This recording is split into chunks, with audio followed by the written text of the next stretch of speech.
know that I wanted to work with kids. I got into that field by applying for a job. You know, you're young, you need a job. I wanted to work with children, and I knew I had something to offer. I used to be a resident at Horizons when I was younger. I was also a troubled youth as a kid, so it was something that I had inspired to want to give back to young people. I got redeployed from correction. In the beginning, I really didn't enjoy being here. I thought it was an office job, counseling residents. They would bring the residents to you, but when I got inside, I realized it was a detention center, so you're more hands-on. You sort of looked at it thinking that I was going to have some one-on-one time with one individual, and then I find that I was going to be responsible for a group of individuals.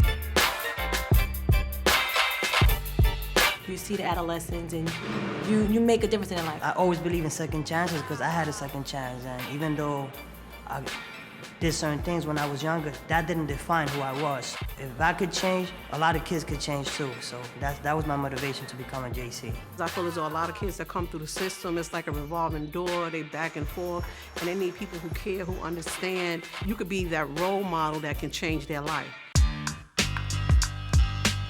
When you first start, the slamming doors can remind you that, okay, all right, I'm in a detention center because the doors slam hard, and then all the beeping, and then you hear the keys rattling, so it can be unsettling. To be honest with you, the first 2-3 months of the job, it was very challenging. So I did question, you know, is this really the right spot for me? Am I really gonna make a difference here? It was stressful, not being able to get a break when you want to, you know, not being able to go home when you want to, making plans and thinking you're gonna be home by 4, and next thing you know, you got 5 call-outs, so now you gotta stay till 11 o'clock. It's challenging. It can be rewarding, but it's very challenging.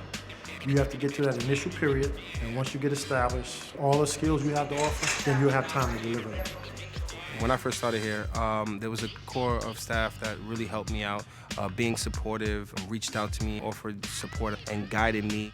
What I would advise is that get to know their peers and their coworkers. Don't just wait for information to come to you, seek information as well. A lot of people that showed me the ropes were staff that were already working here, that was working for the agency for a long period of time. They showed me what they used to do, and then they allowed me to grow and add some of what Taya could bring to the table, and so that molded me today. It's very important to have a mentor because when you come in, you don't know exactly what you can and cannot do.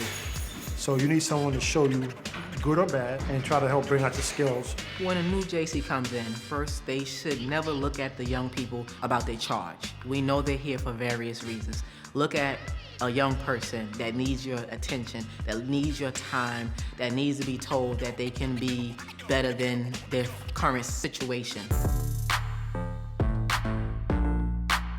Every child doesn't want to be bad. You know, it may be circumstances in their life that are out of their control, or in their environment, they feel like they're forced into a situation. You gotta be able to relate to these kids too in some sort of way in order to really make an impact. The most important thing in this job is to build trust.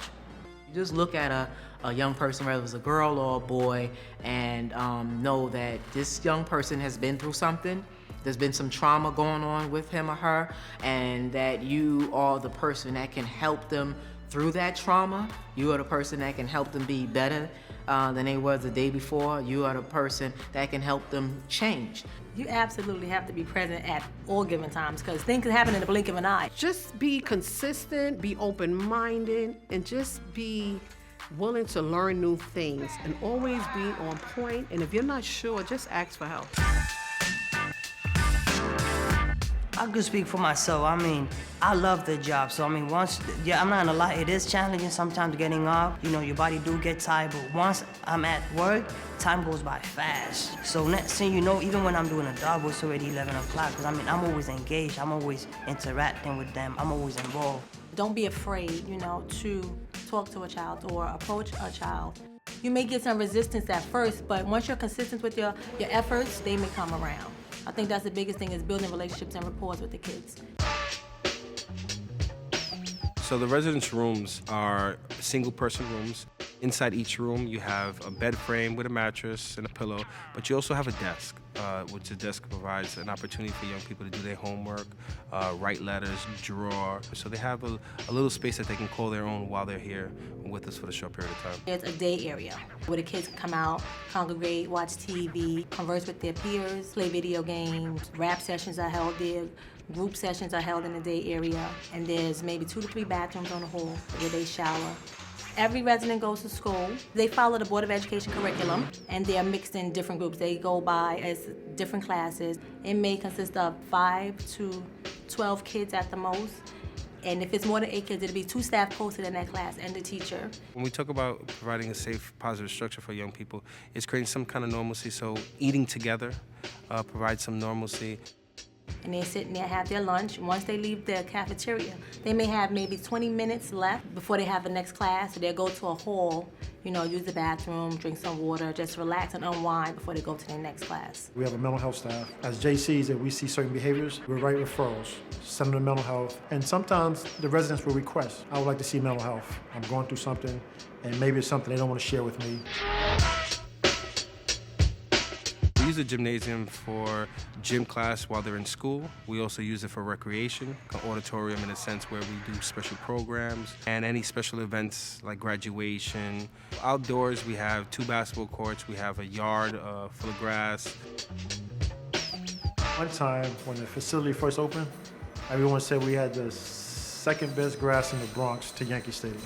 When we outside with the young people, there's no desk, there's no paper, there's fun, because usually when we're out there, it's just like being in a playground. We know we're in a secure facility, but everybody is free. And there's a beautiful library, just like a normal library outside of the facility. The library is fairly new, nice glass, walk past the state of the art, and the residents use it during school hours, and they get a lot done in there. Very nice.